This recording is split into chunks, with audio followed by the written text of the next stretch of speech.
time sa DZXL Business as Usual.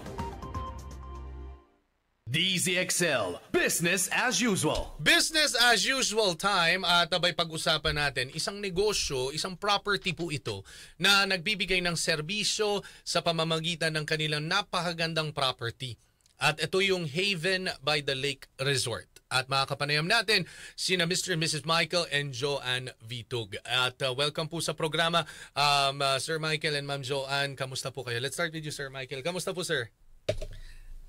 Good naman po sa grace ni Lord. Ayun. And of course, syempre, Ma'am Joanne, kamusta naman din po tayo, ma'am? Great po. Thank you. Praise the Lord. Ayun. So, eto, pag-usapan natin ang negosyo ninyo. Haven by the Lake Resort. How did Haven by the Lake Resort start at paano nyo na-acquire? Paano ang naging plano ng pagsisimula ng negosyo ninyo? But before that, ano ba yung mga original na ginagawa ninyo, pinagkakaabalahan ninyo bago kayo nagtayo nitong resort na ito, Sir Michael? Actually, I'm into a construction business. So, may maliit na construction business tayo. Then, pumasok ang pandemic. So, yung mga tao talaga na-stop ang work, di ba? That time. So, ako naman, actually, tinamaan ako ng COVID. So, wala pang mga vaccine that time. So, after kong gumaling, kinausap ko yung aking wife na baka lumala yung sitwasyon. So, we need to look for a place kung saan tayo makakahinga at makakalaro yung mga bata. So, yun. Pinag-pray namin. So, actually, nakapag-camping na kami dito sa lugar na to eh. And then, binalikan namin siya. So, nung pinag-pray namin, yun yung binigay sa akin ni Lord na place. So, hanggang sa na-bless siya, dinala namin yung mga tao doon kasi nga walang work. So, within 6 months, natayo namin yung glass house. Yun. And mahirap ba? Coming from you, you're from construction. Si Ma'am Joanne, anong pinagkakaabalahan nun? I came from the corporate. Lapit lang po kayo, ma'am. Ayan, sir. Ayan, can you hear me? Yes, ma'am. Alright. I came from the corporate. So, 20 years in the corporate world. Wala akong masyadong idea talaga sa business. And it was my husband who also gave me support na maybe it's high time we focus on our business kasi nga may construction and then may aircon din on the side, aircon business. And so, it's a good decision kasi nung pandemic talaga, super stressful na rin sa work. So, ganun pala ang nangyari. Parang, it's some way to get out of the usual na ginagawa ninyo. Yes. And then, eto, naibigay sa inyo with the provision of the Lord na magkaroon kayo ng sarili nyong resort. Now, is it hard na mag-maintain ng ganitong klase ng negosyo, Sir Michael? Actually, yung maintenance niya kung ang pag-uusapan natin, talagang medyo challenging on our part. Even nung time na tinatayo pa lang talaga namin siya, talagang hindi namin na-anticipate yung logistic actually. So, doon talagang medyo nahirapan kami kasi nga kailangan namin itawid lahat ng materials ng bangka. So, doon pa lang talagang challenging na. Pero sabi nga nila, there is no greater success after you defeated that challenge na naranasan ninyo, no, Sir Michael? Actually, okay. Now, when the resort is now fully opened, paano nyo minarket ito, Ma'am Joanne? It's actually funny kasi nag-start lang kami mag-try. As in, middle of the night, di pa ako nakatulog. Sabi ko, i-try kong i-enlist sa Airbnb. Okay, so I uploaded some photos, raw. So just my photos, personal photos. Sa phone? Sa phone, Airbnb. I took my photo, my profile. And then all of a sudden, I got a lot of inquiries. Praise God talaga. As in, we were fully booked by December kasi we opened ng last week ng November. Nagulat talaga ako dun sa positive feedback nila about the place. They were so interested. So, ma'am, nung inyong pinost yun sa Airbnb, nakailan kayo agad na bookings nun? Buong December?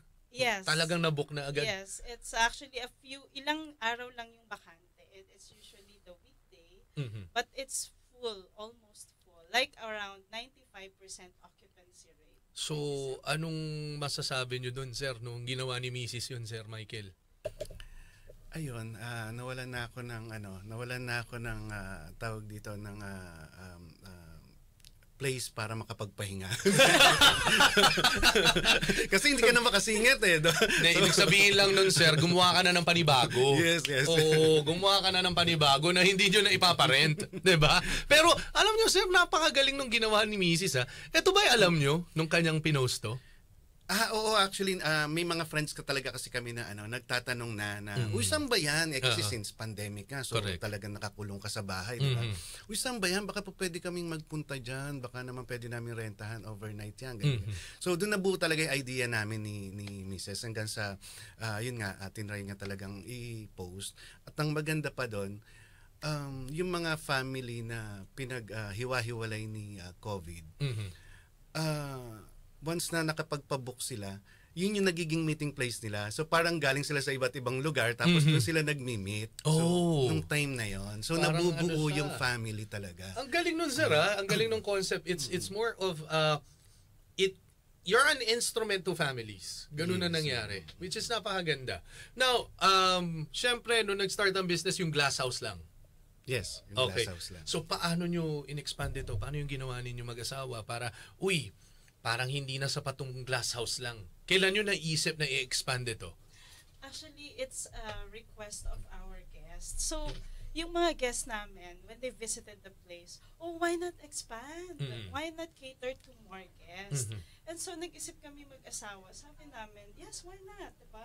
And kumbaga, nadagdagan yung accommodation to cozy villas, and then industrial cabin. Tapos, sabi nila, bakit walang pool? And so initially the plan, wala talagang pool kasi nandun naman yung lake. Yes. So, lake is front and backyard of the glass house. We put in a deep pool. So talagang it's based on the guests' request and clamor as well. Ayun. So, ito napansin ko rin from your page na kayo rin ay nag-hold na ng mga events. So, paano nag-evolve na eto na, pwede na ako mag-host ng mga kasal, mga kung ano man. Kailan pumasok naman ito, Sir Michael? Actually, marami na kaming business talaga na pinagdaanan. So, nasa 5 years ko ring hinandle yung aming catering business. Oh. So, may family business kami na catering. Yun, doon pa lang talagang medyo sanay na mag-handle ng mga events. So, sabi ko, bakit kaya hindi natin ilagay dito? Okay. So, doon nabuo yung idea. And ang dami nyo ng followers, sir. And bihira lang ako nakakakita ng businesses na 100% ang recommendations online. And you have a perfect score. Out of 26 reviews, talagang 100% recommended kayo. Ang mga sinasabing feedback, haven indeed. We enjoyed our stay, very accommodating ang staff, nice accommodation concept, beautiful yung place. Meron pa nagsasabi, underrated daw kayo dahil talagang wala pa masyado nakakaalam, super sarap ng stay, malinis ang room, will surely come back, sobrang cool ng lugar, highly recommended. Ang dami nagsasabi. How did you get the right people na tumulong sa inyo magpatakbo netong resort nyo? Credit kay Ma'am yan. Okay. Paano ginawa mo, ma'am? Kasi as a previous HR personnel, tinitingnan talaga natin yung skills. Okay, yung skills and yung experience. So, nag-hire kami locally. Okay. Kasi nga marami ng resort talaga surrounding the area. And then, we got recommendations talaga. Kasi yun yung alam nila na subok talaga magaling magtrabaho at nakapag-maintain na rin ng resort before. So, doon kami nag-base. Kasi iba na talaga yung meron ng skill set and my heart set din talaga to serve. Sabi nga nila, #paradise found daw eh. Noong nakita nila yung resort ninyo eh. Sobrang nakakatuwa yung mga review sa inyo ha. And what was the initial reaction nyo when you got your first review, Sir Michael? Sobrang nakakatuwa talaga. So, we really praise God kasi talagang binigay niya sa amin yung lugar na yun para i-share naman sa ibang tao talaga. Now that you have given work, ilan na mga tao nyo, ma'am? Konti lang. Actually, 5 or 6. Pero yung stay-in doon ngayon is only 2. 3, ganyan. Mga caretakers natin Yes, doon. caretakers. Tapos narinig ko parang sabi ni Sir Michael, parang kayo rin ay nagsiserve na rin ng food, tama ba? Correct. Oh, wow. So grabe. Mukhang dito mo na pinasok yung expertise mo sa catering, ano sir? Yes, sir. Oo, doon sa pagsiserve ng food. Now, ano nakikita nating next para sa business? Kasi ang dami nyo ng mga additional na mga establishments na linagay, mga additional na mga ang dami na nadagdag dito sa inyong resort, from being the glass house, tapos meron pang cozy villa, industrial cabin, may native kubo, may glamping tent pa and all that. Syempre, ang dami nyo na naho-hold na mga events and all that. Ano nakikita nyo next sa negosyo? Next, we wanted it to be a haven of wellness, where we can include spa, and mayroon na kaming massage, pero maganda pa rin yung i-package siya na total relaxation place. Oo, usong-uso ngayon kasi yan yung mga ganyan na resort/relaxation haven, parang gano'n na yung nangyayari. So, yun na nakikita nyo, ma'am. And, eto tinitingnan ko yung page ninyo, Pwede pala mag-video, okay. Pwede pala mag-projector, may inflatable pool, merong fishing rod, may jet ski pa. So, ang daming pwedeng gawin. What do you think is the secret to success na with everything that you've done, nagsimula lang to na pahingahan lang talaga, sir? Then, pinost nyo sa Airbnb, it gained traction, nagkaroon ng maraming followers, maraming bumilib sa inyo, sa inyong ginawa. Ano sa tingin nyo yung sikreto ninyo? Si Lord yun Actually, yun yung sikreto talaga. So, hindi naman namin marireach siya ng ganyan kung hindi talaga binigay ni Lord. So, siguro dinagdagan lang din naman namin ng pag-work hard dun sa planong binigay sa amin ni Lord na property. And ma'am, baka may dadagdag ka, ma'am. Yes. Sa Philippians 4:6-7, sabi nga, diba, pag natatakot kang magsimula, ang paalala sa atin is, do not be anxious about anything, but in everything, by prayer and supplication, with thanksgiving, let your requests be made known to God. And the peace of God, which surpasses all understanding, will guard your hearts and your minds in Christ. So yun talaga yung pinakahawakan namin. Natatakot kami kasi wala kaming bank loan dito. It's all our personal savings. And imagine kung hindi siya mag-work out, we lose a lot. A lot, yeah. So pinagdasal talaga namin that, Lord, we lift up everything to you. And the second is, it's always a customer-centric mindset that we have. We always wanted to wow our customers. Of course, syempre. Without the customers, wala rin tayong kita. Without the customers, they won't give the right feedback sa inyo, which is you're getting a lot of good feedback. Now, let's talk about how you operate. Of course, Haven by the Lake. Of course, paano ba ako magbubook sa inyo? And what do you offer? So, ma'am, eto na. Promote na natin, ipakilala natin ang husto. So, dito sa Haven by the Lake, of course, you have the glass house. Up to how many ang kaya i-accommodate nito, ma'am? Yes, the glass house can accommodate up to 20 people. Siyempre, ito yung, ang configuration natin is mga iba, floor mattress na siya. Okay. So, it's a family, staycation talaga. Nasama-sama in one loft. Okay. Big loft siya, tapos dalawang enclosed na bedroom. So, meron na siyang free amenities. So, they can enjoy only use of kayak, paddleboard, floating balsa, basketball, table tennis, pool table. May bonfire pa sa gabi na libre. Oh, okay yun na. Ganda nun na. Then, how much do I need to ready pag ako'y magre-rent nitong glass house ninyo? Did you know na yung ibang mga resort owner doon, ang comment nila, ang mura naman ng Haven by the Lake because it's only 15,000 for the first 10 person. Oh my Kasama na yung only use of those amenities. Oh my God! So, sobrang mura, 15.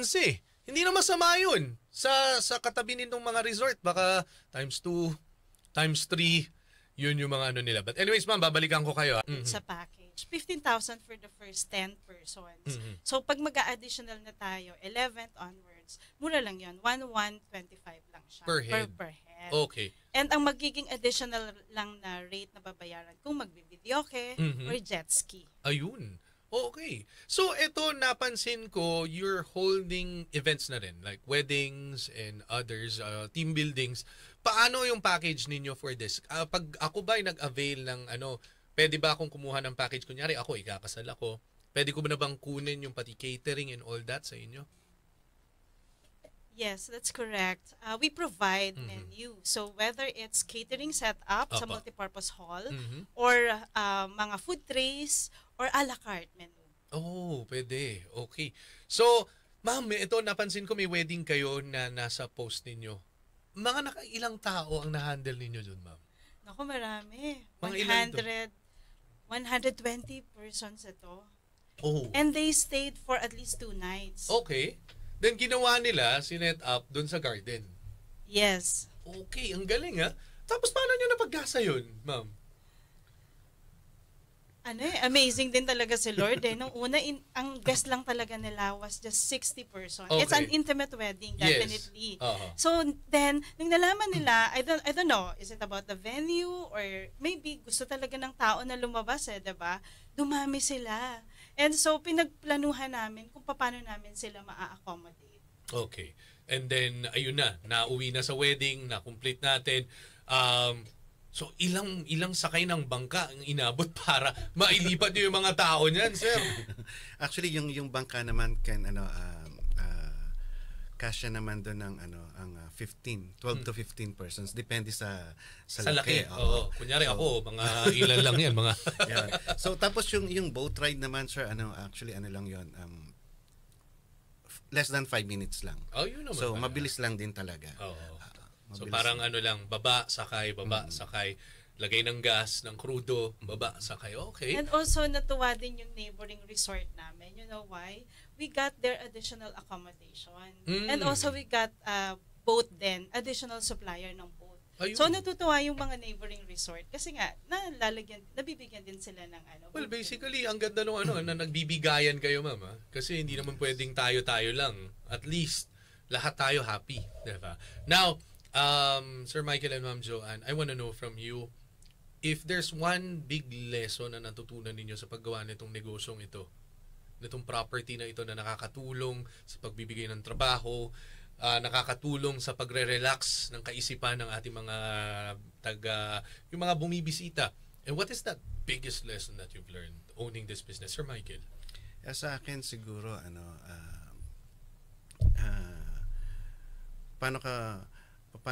paano mo ipag-pray lahat kay Lord. So kung paano kapag simula, paano mo subukan at ituloy-tuloy, di ba? Huwag kang maniwala doon sa mga what if, di ba? So yung what if na yan, masasagot lahat yan kapag nasimulan mo na yung business eh. So yun lang, yung mga pinaplano naman ni Lord, kung yun yung susundin mo talaga, hindi yung gusto namin hindi yung gusto natin, kundi yung gusto ni Lord na mangyari doon sa place. Mm-hmm. And ikaw, ma'am, anything you wanna add up? Yes, to add to that, number 1, yung having the customer in mind. Kasi dapat pakinggan mo yung customer mo. Nung una, hindi namin matanggap yung magsasabi sila ng gusto nila. O dapat meron kayong heater, dapat meron kayong pool. Pero ang dami nilang request. But you know what? When we gave in to their request and we listen with whole heart talaga na we know that this is for improvement, nag-improve talaga how we treat our customers and our facilities. Kasi right then and there, bumili kami ng mga shower heater. Kasi December, ang ginaw Malamig, talaga. yes, oo. Napakaginaw dun sa lugar. We always advise our guests to bring jacket. Oo. Okay? So, nag-give in kami sa mga shower heaters kahit mahal. And then yung pool. And then additional accommodation. And there we are. Parang ang ganda ng mga naging positive feedback nila. Ayun, di ba? Always listen to your customer because without the customers, the business is nothing, as they say. So, ma'am and sir, pakiimbitahan na po yung ating mga tagapakinig how to get there. Go ahead, Sir Michael. Sa lahat ng listeners, ini-invite namin kayong i-visit yung Haven by the Lake. para ma-experience nyo yung ganda ng creation ni Lord. And ma'am, how to get there? Saan po ba ito located? It's located in Barangay Bukal, Cavinti, Laguna, mga 3 hours away from the metro. So come visit us to experience the tranquility by the lake and the one and only glass house within the area. Paano po kami reserve or how are the reservations? What do we need to do? You may want to check out our Airbnb. It's the Scenic Glass House, the Cozy Villa, and the Industrial Cabin. So tatlo yung nakalist. And also our Facebook page, Haven by the Lake. Ayun. And usually, kung magbibigay kayo ng tips sa mga magpapabook, dapat in advance gaano katagal? At least mga 1 month in advance. Lalo Yun lang naman. ngayon, December, meron na kaming request na gusto na nilang i-book yung Pasko sa amin and New Year. Oh my God. So sabi namin, we won't accept yet kasi nga we're still reviewing everything. Okay. And sir, baka may dadagdag pa? Okay. So anyways, Sir Michael and Ma'am Joanne, maraming salamat sa inyong pagbisita. Please do check out Haven by the Lake Resort. Kung nakikita nyo lang po yung Facebook page nila, ewan ko lang kung hindi pa kayo ma-convince na dumalaw sa kanila. Kasi ako convinced na ako. Baka doon ako pumunta sa December. Para makapag-relax with the family. So anyways, sa inyong lahat, maraming salamat sa pagtutok sa ating programa. Ako po ang inyong lingkod, Radyoman Ramsey Tirona. Susunod na po, Buhay at Kalusugan kasama si Ate Chat.